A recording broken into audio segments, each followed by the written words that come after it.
Hello, everyone. It's Victoria with Nutrition by Victoria. Thanks for joining me today.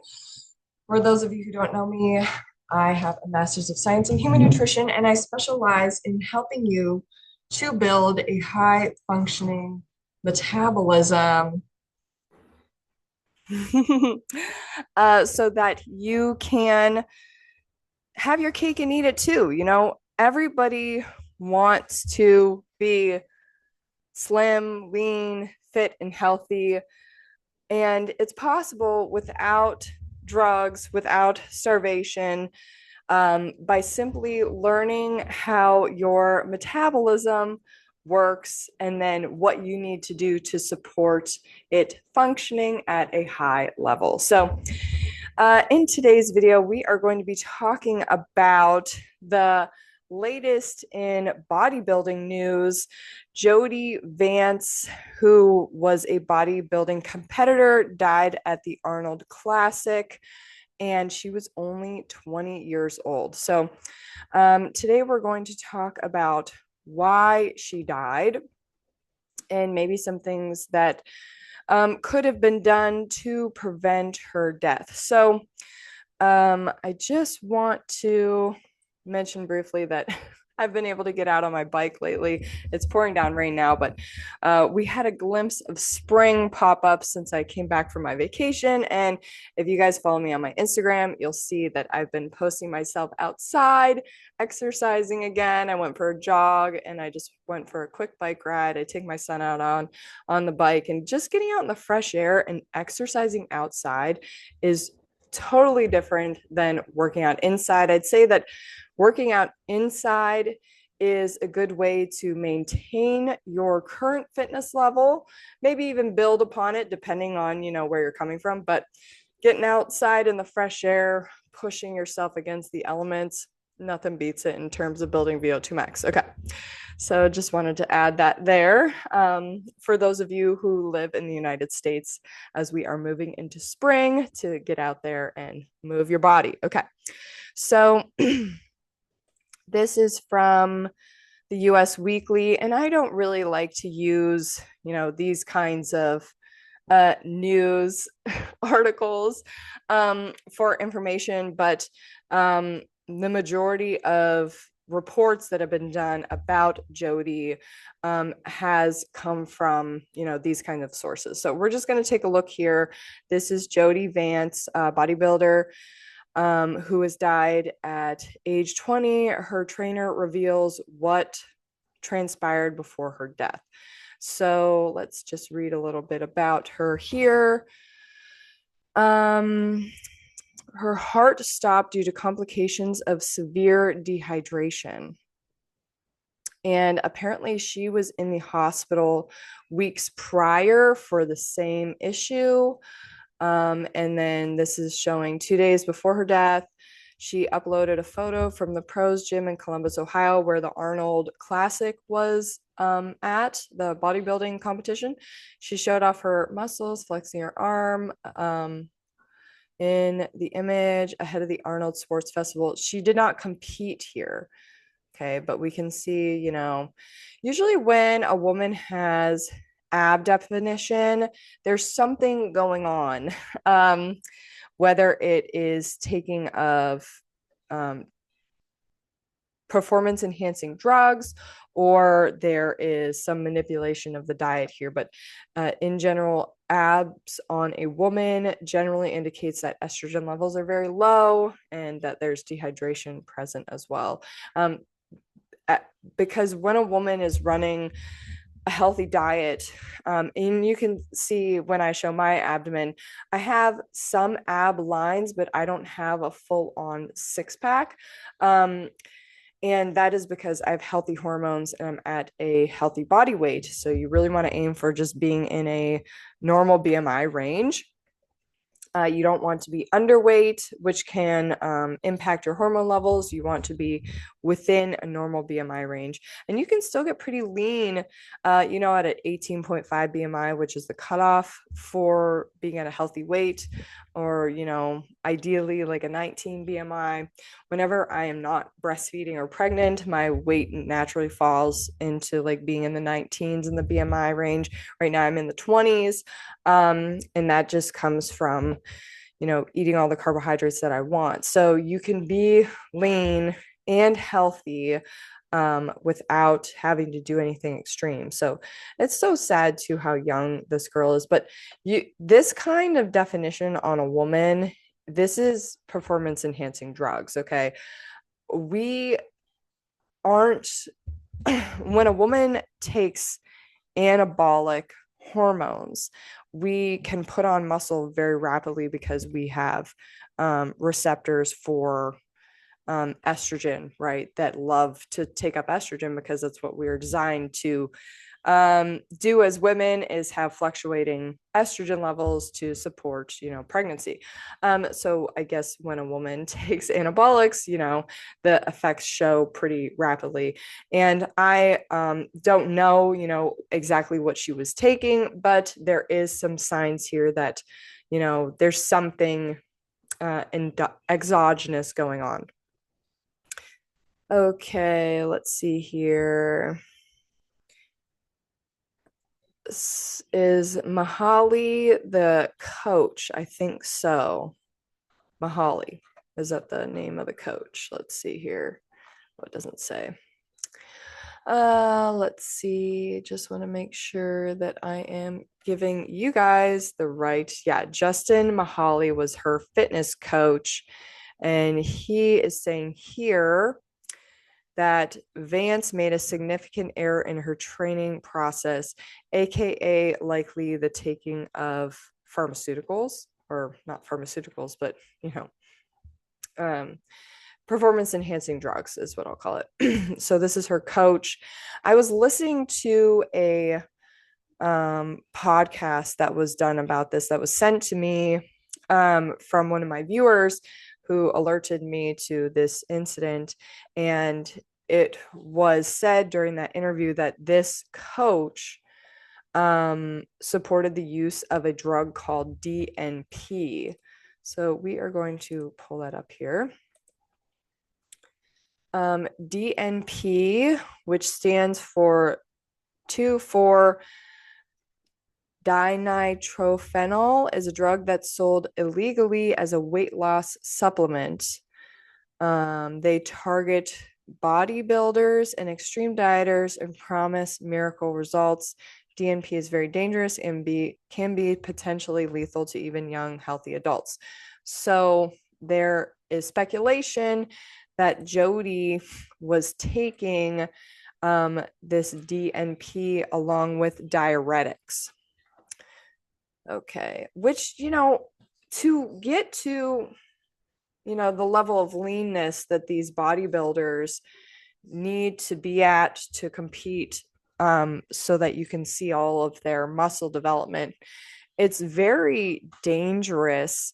I mean, people can just die from dehydration from not drinking enough water, but when you're taking drugs on top of that, you're really messing with your body's ability to regulate itself. And that's when you can run into these kinds of complications.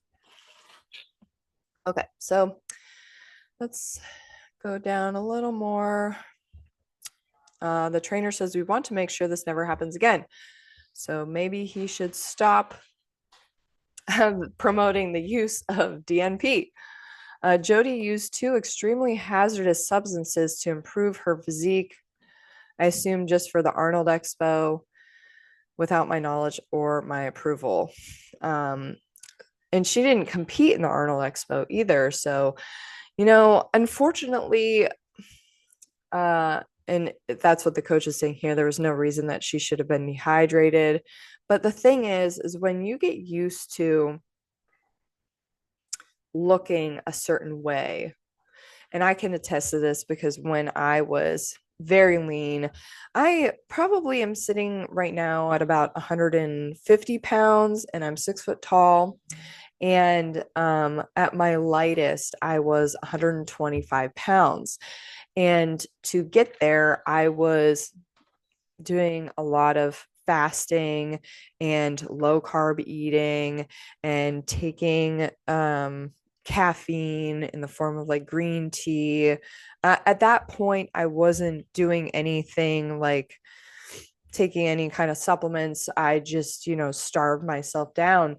And I liked, that aesthetic. And because you could see more of my muscle definition, and I was just rocking a really lean physique, but it was unsustainable, and my weight slowly started creeping back up.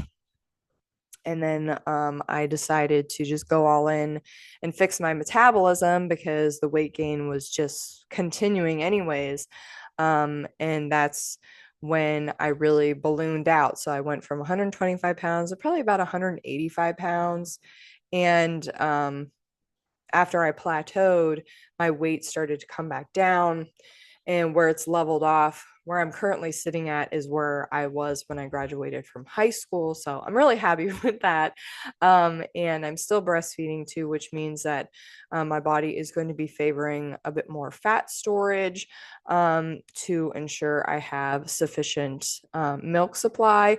When I stopped breastfeeding my second child, I had about 6 months off, and my weight just, I lost about another 10 pounds, just gone like that because of the hormone change. So, what I'm trying to get at here is that when somebody gets used to looking a certain way, right? So, she probably did a competition, did this competition and was like, oh, wow, like this is really what I want to look like, right? So then she likely took those drugs, the DNP and the diuretics, to look like this, right?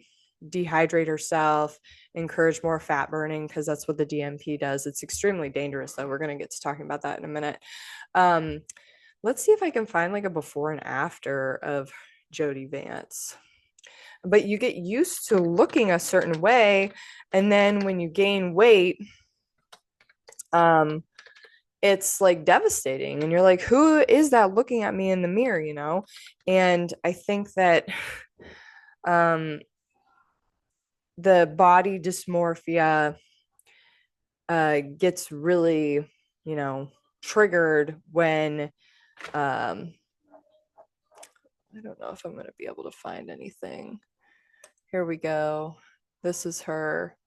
So you can see a bit softer frame here. This doesn't look like she's taking much supplements here in comparison to, some of the other images. Is this her too? No, that's not the same person. Okay, it's hard for me to tell. Here we go. What is this, a before and after? She's tiny here. Is this the same person? I'm not sure. So, it unfortunately in the bodybuilding community, eating disorders and disordered eating and body dysmorphia are a real thing. Here we go. Here's Jodi. So, clearly here, this is probably while she's training, right? Because generally you don't do a cut while you're training, from what I understand about bodybuilding. She's has a thicker frame. But this looks a little bit more natural. But in order for her to, get to, and this really doesn't do her much justice showing this one here. But you can see she's a little bit leaner here. Getting to this level of leanness, doing it unnaturally can be very dangerous. I have a friend actually who, she used to compete in bikini competitions, and she was extremely lean, and she said at one point she was eating 500 calories a day, and then she was gaining weight because she could, you know, if she started eating more, she'd gain weight, but then she was eating 500 calories a day and starting to gain weight because she had cut down so much trying to maintain that level of leanness. And then the doctor that she went to, she said that told her to just eat less calories. And she's like, well, where am I supposed to go from here? And so I've talked about this in my videos as well, where um, when people are falling at like a calorie deficit or doing calorie restriction, that once your weight plateaus at that restrictive diet, let's say 1200 calories, you don't have a choice but to start eating more and reset your metabolism so that you can start burning fat more efficiently again. Okay. Because what else are you supposed to do? Just drop your calories even more to 600, 500. And then what do you do when your weight plateaus again? And then you start having all of these hormone problems. So it's something to keep in mind, and it's why I emphasize so much eating sufficient calories, because we want our metabolism to be healthy. We want to approach a lean body weight in a healthy and sustainable way. We're not compromising our system and doing something as extreme as taking DNP, which we're going to pull that up now. This is I've taken diuretics before in the past too, to shred out, right? Caffeine is a diuretic as well, so if you're still using caffeine, you got to figure the effect that that's having on your system. It dehydrates the body and raises cortisol. So we have to keep that in mind when we're using caffeine. And if you're trying to burn fat, having elevated cortisol is going to be working against you. So a lot of weight loss that's seen in the keto world, in the carnivore world, in the bodybuilding world, in the calorie restriction world, the majority of what you're losing is actually water weight because you're slowing your metabolism down. You might be able to tap into more fat burning, but it's at the expense of your metabolism, right? So we have that as a backup mechanism, but we can burn fat in the flame of carbohydrates, and that's the way that our body is designed to function. So we take the carbohydrates in, we keep the dietary fat very low, and it allows us to tap into stored body fat. And it's kind of like I said yesterday, poking a hole in a sandbag and that sand starts trickling out. But over time, eventually your sandbag is not going to have any more sand left in it. And you can assimilate that to being like having excess body fat. Okay.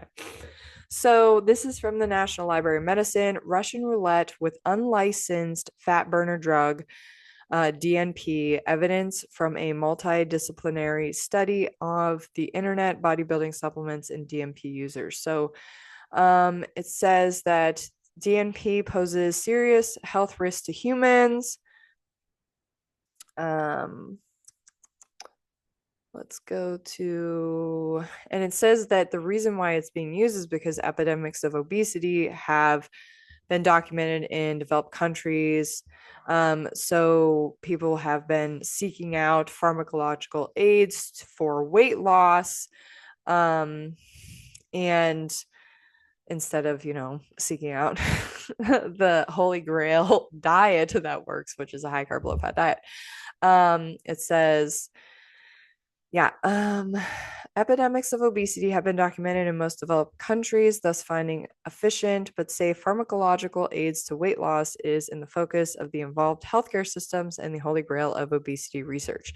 And unfortunately, when you can create a drug like Ozempic, right, for weight loss, it is money, money, money, money. So like, of course, the research isn't being done dietarily, it's being done on a drug that can make people a lot of money.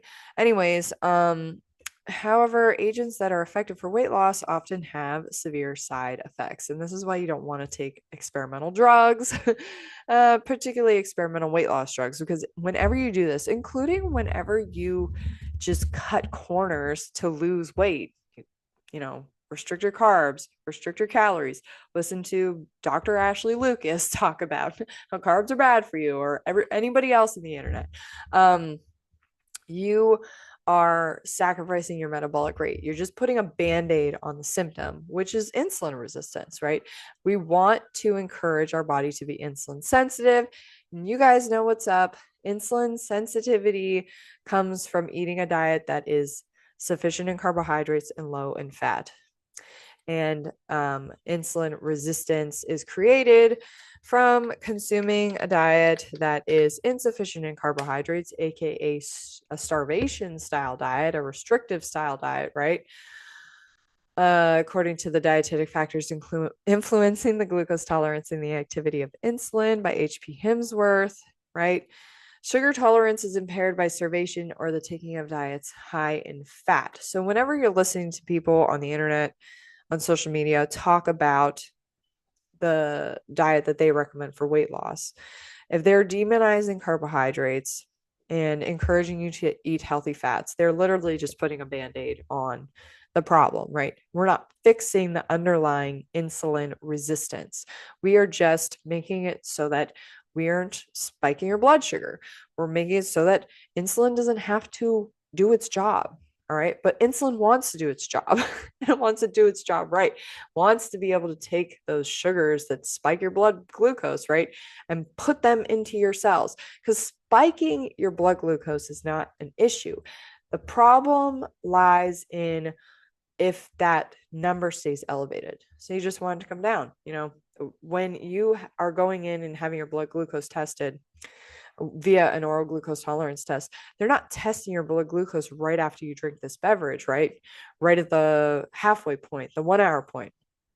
They're testing you 2 hours after, 2 hours postprandial. And if your number is 140 or under, you're good. That means you're insulin sensitive. That means your insulin is working correctly. You don't have any problems. The problem lies in is when you're experiencing elevated blood glucose just randomly through the day, your numbers aren't coming down. That is indicative of insulin resistance.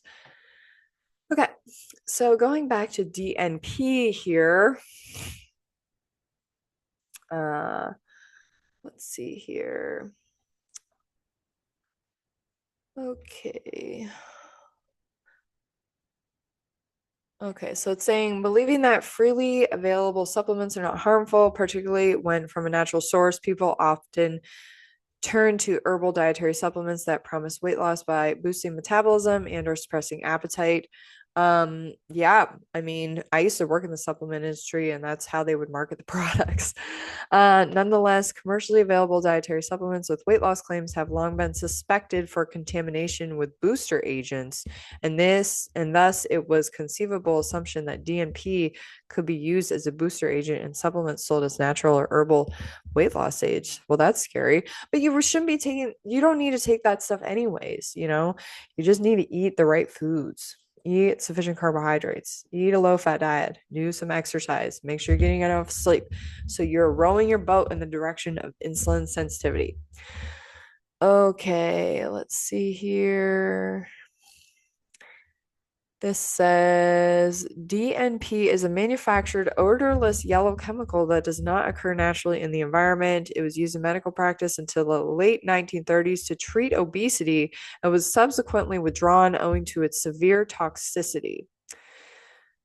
It has other uses. Recently, DNP resurfaced as a weight loss product in the supplement market as sulfo black nitro cleanup, or Caswell number 392, but it can be sold on the internet or listed among the ingredients as aldafen, chemox, nitofen, dinofan, dinosan. Okay, in parallel with the reappearance of DNP as a weight loss promoting agent, clinical presentations with DNP toxicity increased with associated high mortality. So, playing Russian roulette with this drug is what happens. So, I want to read about what this does. Okay. So it is not licensed for human consumption, but because it's used by bodybuilders and extreme dieters for its fat burning properties, it works to inhibit efficient energy production in cells. So it shuts down your ability to generate ATP efficiently. So basically, it's going to be forcing your body into ketosis. Yeah, through uncoupling mitochondrial oxidative phosphorylation by facilitating proton transport across the mitochondrial membrane, DNP leads to rapid consumption of energy without generating ATP and consequently to increased fat metabolism, right? Because the body is sensing that there isn't energy being made, so we need to make more. That is crazy. The weight loss effect comes with serious and in some cases potentially fatal adverse side effects, namely hyperthermia, right? Because you're not generating ATP, so you can't regulate your temperature. The leading cause hyperthermia. Oh no, so you're getting too hot. Yeah, okay. Sorry. I was thinking hypothermia. I was like, oh. So basically, oh geez. So you're like cooking from the inside. Ooh. The leading cause of fatality with acute DNP toxicity. So, so she cooked herself and she was taking diuretics, so dehydration. Wow. Wow. And so it's saying hyperthermia and cardiac arrest, but also diaphoresis, tachycardia, tachypnea, skin toxicity, Fourier's gangrene, and cataracts with low dose chronic exposure. Oh boy. The proposed mechanism of DNP-induced toxicity suggests the activation of ATP-sensitive potassium channels. Right, so if you're dehydrating yourself, you're going to be compounding the effects of the DNP. And then they're talking about exposure, ingested, the amounts ingested and length of exposure in DNP related illnesses and deaths range between, so it's telling you the dosage that can kill you. Taken together, the evidence suggests that there is no universal safe / danger zone with DNP. People who are not sensitive to DNP can tolerate a higher dose and or longer exposure, but the same dose is harmful to those with high sensitivity. Wow. Okay, so bad news bears there. A drug that cooks you from the inside out. So like you're like cooking, but you're not like generating any energy. That's crazy. Oh my gosh. Yeah, and then the dehydration definitely compounded the effects. That's so sad because 20 is such a young age, but like I said, people like this is an extreme case, but people are doing like extreme things. I think that taking Ozempic is extreme because you are shutting down your body's ability to be insulin sensitive on its own. You're like overriding your insulin function. So your pancreas is going to have to work harder because you're also shutting down like gluconeogenesis, and you're basically forcing your body to be in ketosis. Yeah, it's just I I get it, but there is a better way. And I think that the problem is that like society is failing people. They failed Jodi Vance. Like I think that the reason why girls in particular are, succumbing to this kind of fate is because of social media and social pressures, and also just what we're being told about diet, right? So if you're being told, carbs are bad, you need to eat all this meat, and it's going to like by following that, it makes you like bigger and heavier as a woman, and like elevated IGF-1 levels, and it's harder to burn fat. When that is the case, when your IGF-1 is high and you're taking in all this fat and protein, and your goal is to be lean, right? But you think carbs are bad, so then you starve yourself down because you don't want to eat too much, and it just becomes this mess of um unfortunately just like damaging your metabolism, right? And you don't even know you're doing it because you're just doing what you're told and what you hear on, from your favorite influencers. So I think that, trying to get my message out there about the benefits of consuming sufficient carbohydrates is so important, especially for the younger generation and for girls in particular who are very conscious about, maintaining like a healthy figure. Healthy is the key word here, because you want to be in a healthy BMI range. You want to be able to perform athletically. You want to be able to menstruate normally. You want to be able to conceive without needing like help in the fertility department. Like these are the things that should be the goal, right? But unfortunately, girls get wrapped up either into like bodybuilding or like actual modeling, or something where you're manipulating your body in a way at the expense of your health and metabolism. So on my channel, I am here to help you get the aesthetic goal that you desire, um that is in alignment with what your genetics are and your fitness level, and just like what your body's capable of within, the confines of your potential. But also, we're eating and we're eating healthy food. And so we're experiencing not only, body freedom, but also food freedom that comes with it, and good health, so we're, we're talking about a diet that produces low mortality rates, not high mortality rates. And I really hope that this video can reach someone who needs to hear that you don't need to do this extreme, dieting and gym junkie drugs in order to look the way that you want to. Hard work, yes, it is going to require hard work, especially if you want to put on muscle. You got to be in the gym if you want to be faster. You got to be out running.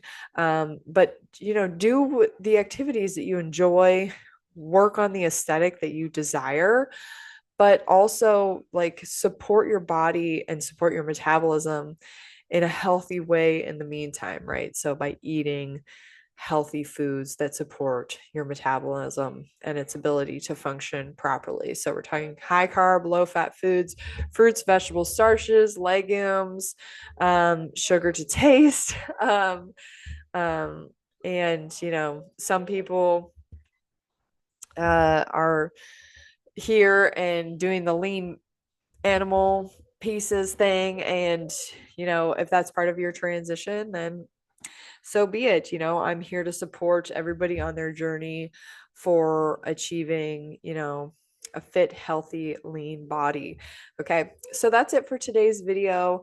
Thank you for alerting me to this case of tragedy, and hopefully people can learn from this and stay away from the performance enhancing drugs and pharmaceuticals. I mean, really, like I've always been a proponent of natural health. Like I do see the necessity for pharmaceuticals when you're in a position where they need to be utilized. But chronic usage, especially of illegal substances that have a risk for death associated, no thank you. Same with like any kind of experimental weight loss drug or experimental drug in general. It's always good to see like what happens. And it's important to keep in mind too that even when something is FDA approved, like Ozempic, Wegovy, etc., it doesn't mean that it's healthy or without side effects. So, and a lot of times too, I was listening to a talk about how Wegovy, Ozempic, semaglutide, which is the active ingredient in that drug, it was the trials were rushed. It was rushed to market because that medication was up for making, manufacturers and anyone selling it a lot of money. So those kinds of things are just important to keep in mind. Actually, before we stop here, I am going to just pull up Ozempic and talk about just how it works. Ozempic, how it works. It's always interesting to me to see the metabolic implications. Ozempic works by binding to GLP-1 receptors and stimulating insulin release from the pancreas. Right. So we are forcing insulin sensitivity here. So the reason why it is stimulating insulin is to lower blood glucose, but also insulin, when it gets secreted, it lowers your appetite as well. It helps to lower blood sugar levels, reduce sugar released by the liver, and slow down food leaving the stomach. So it induces gastroparesis. Ozempic is administered as a once a weekly injection and mimics the effects of GLP-1, a naturally occurring hormone. So you're basically forcing insulin sensitivity here.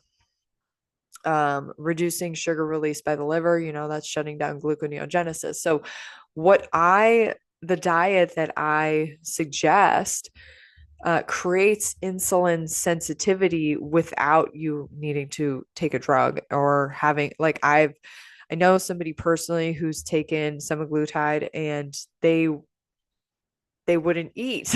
Like I'd see they would order a bunch of food and then they would eat and they'd eat like 2 bites and that would be it. And I'm just like, oh, is this how the drug works? It shuts down your appetite. And yeah, I mean, I think the effects are going to be different for everybody, but that is the gist of it is it makes you not eat and then makes your body insulin sensitive at the same time, which ironically, like not eating programs your body to be insulin resistant, right? So I'll pull up the dietetic factors influencing the glucose tolerance and the activity of insulin.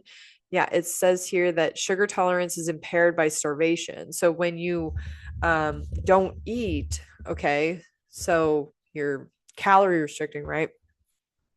Your insulin isn't going to work properly when you do eat. Okay, it's going to keep your blood sugar up higher, and that helps to promote fat storage after being in a famine situation, after the body senses that there wasn't enough glucose available. So Ozempic works to maintain insulin sensitivity in the presence of starvation, which is pretty powerful. So I can only imagine that the implications with that drug would be pancreatic issues long term. And in terms of like recovering metabolically after taking it, your rebound is going to be hardcore. It's going to be hard to not gain weight after getting off of the medication. And then, how long it's going to take to kind of rebalance the system out is going to be dependent on the extent of damage done by the drug and your kind of genetic resilience to recovery. So anyways, just to end this video, remember that sugar tolerance is impaired by starvation or the taking of diets with a high content of fat, while it is improved by taking diets containing an excess of carbohydrates. So that's what we are here to do. And that's what I'm here to help you do. If you'd like my help, you can register for my coaching services down below. I have a coaching program that tells you how all of this works, what to eat, what to do, everything that you need to know. You can bundle that with my coaching group, my private Facebook coaching group, for a discount. And that the coaching group is where you can ask questions, get advice from me about what you should be doing. I can take a look at blood work, whatever it is that you need. we can go over it in the group. And I also do one-on-one consults as well. Some of you have been asking if I have an ebook in the works. It's in the works, but I have a lot going on. So right now, my coaching program is formatted as a printable PDF file. So it is like its own little ebook, just more in the form of notes than it is in actual like paragraphs. And then I do have video that explains everything. So if you're looking for something like that right now, that is something that you can get a hold of. And I really encourage anybody to get a hold of the coaching program because it is written out not as like dogma. It's not like you need to do this, this, and this. It's really education. It is teaching you how the human metabolism works. And then after we learn how it works, what we need to do in order to support it with our diet and lifestyle. And then we go over how you can plan your own diet and lifestyle. And then we also go over troubleshooting your results. And I have a big section on hormone health as well. So that is it for today's video. Thank you so much for tuning in. Hopefully, we can build some awareness around this like bodybuilding community. I get it, right? Like in order to even compete in the bodybuilding world and even in regular sports now, you have to be doing some kind of like performance enhancing drugs. But with any of it, there's going to be a risk for side effects, ranging from mild to, severe, as in Jodi's case. So anyways, leave any comments or questions down below. Thank you so much for tuning in today, and I will see you guys next time. Bye.